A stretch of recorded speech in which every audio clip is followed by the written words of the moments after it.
et ils vont pas voir ça. Je sais que telle partie, c'est pas encore... Mais les gens, même s'ils ne l'expriment pas ou même si c'est pas conscient, mais je pense qu'ils le ressentent aussi. Donc il y a un travail de mûrissement. Si j'avais tourné le scénario de Lumumba tel que la première version ou les premières versions, ça n'aurait pas été le film qu'il a été.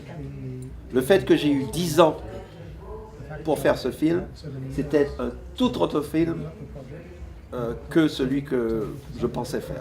Raoul Peck a souligné qu'en fait, pour faire un film, 90% c'est en fait l'écriture.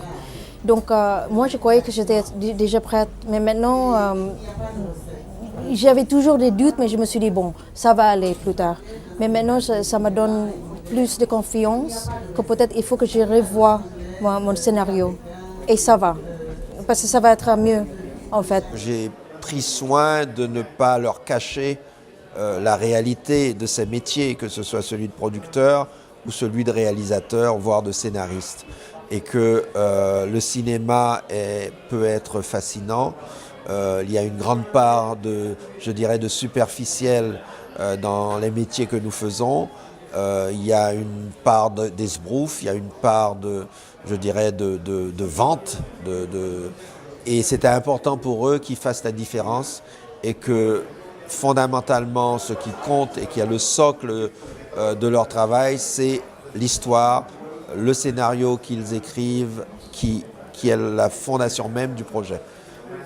Donc nos conversations ont beaucoup tourné autour de ça. Il est de documentaire, il est aussi de la fiction, il maîtrise ces deux outils et il y a des films où on a l'impression qu'il passe facilement d'un style à un autre avec une certaine subtilité qui est vraiment intéressant, quoi. Et moi venant du documentaire particulièrement, moi ça me mystifie vraiment, quoi, sa façon de...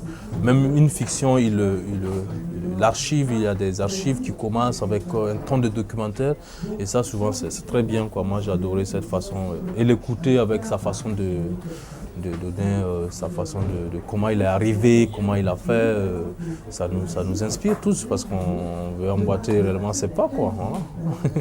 Je pense qu'on va trouver notre compte pour notre projet. Donc pour moi c'est une occasion rêvée, quoi.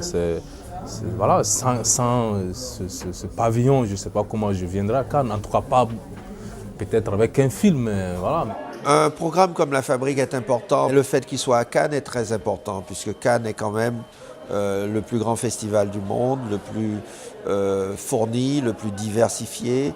Tout le monde vient à Cannes.